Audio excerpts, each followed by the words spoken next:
Hi friends, எல்லாருக்கும் வணக்கம். என் close friend ஒருத்தன் தான். அவன் பேர் ஸ்ரீதர். நானும் அவனும் ஸ்கூல்லேருந்து காலேஜ் வரைக்கும் ஒன்றா தான் படித்தோம். ஸ்ரீதர் வீட்டில் பார்த்தீங்கன்னா, ஸ்ரீதர், அவங்க அம்மா, அவங்க தங்கச்சி, அவங்க அப்பா இறந்து ஒரு 8 வருஷம் இருக்கும். அவங்க தங்கச்சி பேர் சுவாதி, வயசு 21. காலேஜ் ஃபைனல் இயர் முடிச்சுட்டு ஜாபுக்காக வெயிட் பண்ணிகிட்டு இருந்தா. நான் ஸ்ரீதர் வீட்டுக்கு போகும்போதெல்லாம் சுவாதி என்கிட்ட நல்லாவே பேசுவாள். பொதுவாகவே பெண்கள் பார்த்திங்கன்னா வெளியாளுங்கிட்ட பேசுறதுக்கு ரொம்பவே யோசிப்பாங்க. அதே அண்ணனோட ஃப்ரெண்டு, தம்பியோட ஃப்ரெண்டு, அவங்க அக்காவோட ஃப்ரெண்டுன்னா இவங்க நல்லா சோஷியலாக பேச ஆரம்பிப்பாங்க. சுவாதியும் அந்த மாதிரி தான் நல்லா பேசுவாள். சுவாதியோட அம்மா பேர் ஜெயலக்ஷ்மி. அவங்களுக்கு வயசு 49.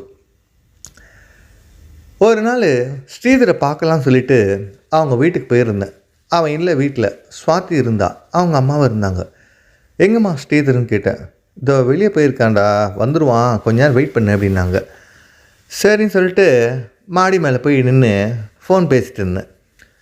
அப்போது சுவாதி மேலே வந்ததும், ஏன் அண்ணக்கிட்ட மட்டும்தான் பேசுவியா, என்கிட்டலாம் பேச மாட்டியா அப்படின்னு கேட்டா. என்ன சுவாதி சொல்லு, எப்படி இருக்க, காலேஜில் எப்படி போகுதுன்னு. காலேஜில் நான் முடிச்சிட்டேன்னு தெரியாதா உனக்கு அப்படின்னா. முடிச்சிட்டல, என்ன பண்ணுறது அப்படின்னு. அதான் கொஞ்சமாவது என்னை பற்றி நினப்பு இருக்கா அப்படின்னா.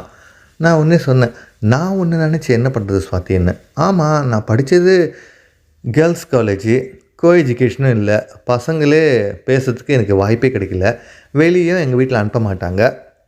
நான் யார்கிட்ட பேசுகிறது, ஃபேஸ்புக்கு, சோஷியல் மீடியா இதில் தான் நான் இருப்பேன் அப்படின்னா. ஓ, நீ ஃபேஸ்புக்கெலாம் இருக்கியான்னு கேட்டேன். ஆமாம் இருக்கேன்னு சொல்லிட்டு அவளோட ஐடி சொன்னால் நான் ஃப்ரெண்ட் ரிக்வெஸ்ட்டும் கொடுத்தேன். அப்புறம் பேசிகிட்டே இருக்கும்போது அவள் என்ன சொன்னா, உன் ஃபோன் நம்பர் எனக்கு சொல்ல அப்படின்னா. ஏன் ஃபோன் நம்பர் எதுக்குன்னு. சும்மா தான் கொடு அப்படின்னா. சரி ஃபோன் நம்பர் கொடுத்தேன். அதுக்கப்புறம் என் ஃப்ரெண்டு ஸ்ரீதரும் வந்ததை நாங்கள் 2 பேரும் அப்படியே வெளியே போயிட்டு ஊரெல்லாம் நல்லா சுற்றிட்டு நைட்டு அவன் வீட்டுக்கு போயிட்டான், நான் வீட்டுக்கு வந்துட்டேன். ஒரு 10:30 மணிக்கு சுவாதிக்கிட்டேருந்து மெசேஜ் வந்துச்சு. சாப்பிட்டியா அப்படின்னு கேட்டா. சாப்பிட்டேன், நீ சாப்பிட்டியா அப்படின்னு. சாப்பிட்டேன் அப்படின்னேன். அப்புறம் நாளைக்கு என்ன ப்ரோக்ராம்னு கேட்டா. நாளைக்கு என்ன ப்ரோக்ராம்னா புரியல அப்படின்னேன். இல்லை, எனக்கு எங்கேயாச்சும் வெளியே போன போல் இருக்குது, நான் எங்கள் அம்மாக்கு இல்லை என் ஃப்ரெண்டு வீட்டுக்கு போயிட்டு வரேன்னு சொல்லிட்டு வரேன், நம்ம எங்கேயாச்சும் போகலாமான்னு கேட்டா.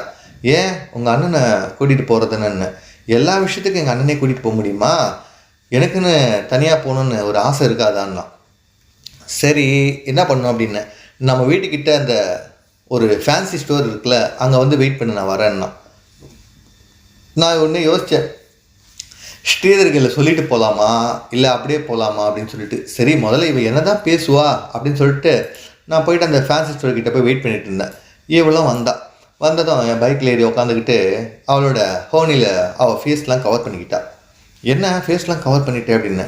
இல்லை யாராச்சும் ரோட்டில் பார்த்துருவாங்களே அப்படின்னா. எங்கே போனோம் அப்படின்னு. அப்படியே பைக்கு கொஞ்சம் தூரம் போ அப்படின்னா.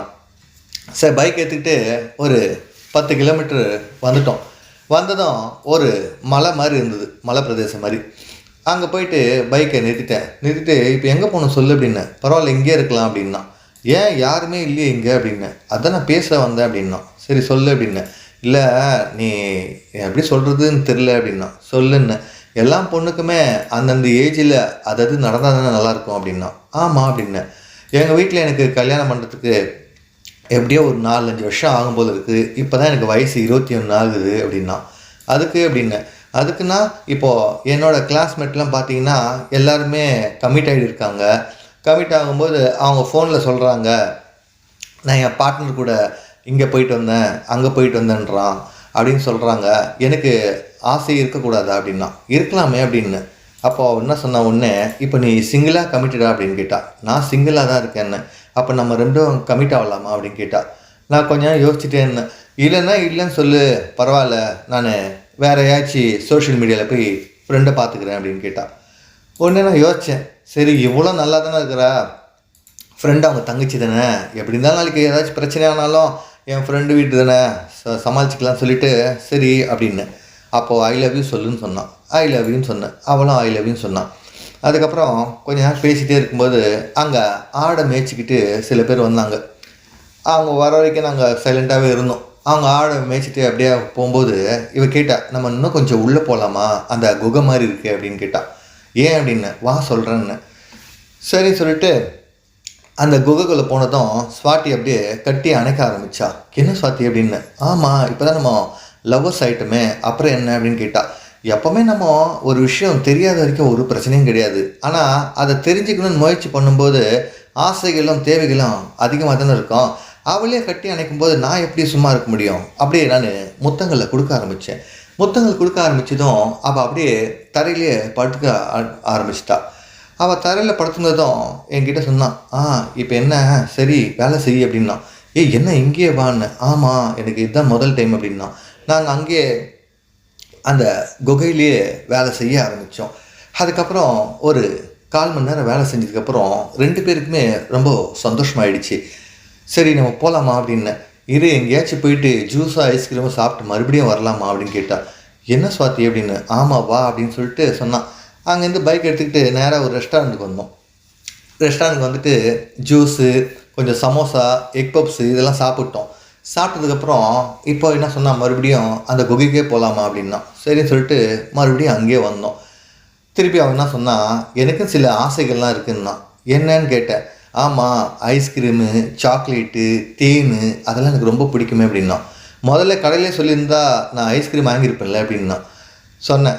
உடனே அவன் என்ன சொன்னால், கையில் ஒரு கப்பை சேர்த்து காட்டினான். இதை பாரு, நான் அவங்ககிட்ட ஏன் சொன்னோம், நானே அங்கேருந்து எடுத்துன்னு வந்தேன் அப்படின்னா. சரி இப்போ என்ன பண்ணணும்னு. நீ வேலை செய்யும்போது இந்த ஐஸ்கிரீம் சாப்பிட்டுக்கிட்டே வேலை செய்ய எனக்கு ரொம்பவே பிடிக்கும்னா. நானும் அப்போது ஃபஸ்ட் டைம்ன்றதால யோசித்தேன் நான், இதெல்லாம் நல்லா இருக்குமா அப்படின்னு சொல்லிட்டு. ஆனால் எந்த ஒரு விஷயமும் பண்ணும்போது தான் நமக்கு அந்த சந்தோஷன்ற எண்ணமே வரும். ஐஸ்கிரீமு, சாக்லேட்லாம் பெண்களுக்கு ரொம்ப விரும்புறதுக்கு காரணம் என்னென்னா, முதல்ல வேலை செய்யும்போது நார்மலாக வேலை செஞ்சால் அவங்களுக்கு பிடிக்கும். அதுக்கப்புறம் அந்த விஷயம் தெரிஞ்சதுக்கப்புறம் பார்த்திங்கன்னா ஐஸ்கிரீமு, சாக்லேட்டு, இந்த டெய்ரி மில்க்கு இதெல்லாம் அவங்க ரொம்பவே ப்ரிஃபர் பண்ணுவாங்க. நமக்கு என்ன, நமக்கு கரும்பு சாப்பிட காசு கேட்குமா என்ன. அதுவும் 21 வயசு பொண்ணுன்னா அவளுக்கு அப்போ தான் எல்லா ஆசைகளும் தெரிய வந்திருக்கும். அப்போ நம்மக்கிட்ட தான் அவள் எதிர்பார்ப்பா, இவன் இந்த மாதிரி பண்ணால் நல்லாயிருக்கும், அந்த மாதிரி பண்ணால் நல்லாயிருக்கும்னு. நம்ம எந்த அளவுக்கு வேலை செய்கிறோமோ அந்த அளவுக்கு அவங்களுக்கு சந்தோஷம் ஏற்படும். ஒரு வாட்டி நம்ம வேலை நல்லா செய்ய ஆரம்பிச்சிட்டோம்னா அதுக்கப்புறம் அவங்க நம்ம கூடயே தான் இருப்பாங்க. நமக்கு ஃபோன் பண்ணிகிட்டே இருப்பாங்க. ஏன்டா பேச மாட்ற, ஏன் என்னை மறுபடியும் வெளியே கூட்டின்னு போக மாட்ற, அந்த மாதிரிலாம் கேள்வி கேட்பாங்க. நீங்கள் வேலையில் ஏதாச்சும் ஒரு மிஸ்டேக் பண்ணிட்டீங்கன்னா அவங்க நம்மளை ரெஃப்யூஸ் பண்ணிவிடுவாங்க. அதுக்கப்புறம் வேறு ஒரு பையன்கிட்ட பேசணும்னு சொல்லிட்டு யோசிப்பாங்க, வேறு ஒரு லைஃப் பார்ட்னர் வேணும்னு சொல்லிட்டு யோசிப்பாங்க. அதனால் நமக்கு கிடைச்ச சந்தர்ப்பத்தை கரெக்டாக நம்ம பயன்படுத்திக்கணும். பொதுவாக பெண்களுக்கு எப்படி இருக்கிற ஆண்களை பிடிக்குன்னா, எல்லா விஷயத்துலையும் சாஃப்டாக பேசணும். அதாவது நமக்கு கோவமே வந்தாலும் கோவம் இல்லாத மாதிரி அப்படியே தன்மையாக பேசுகிற பசங்களை பிடிக்கும்.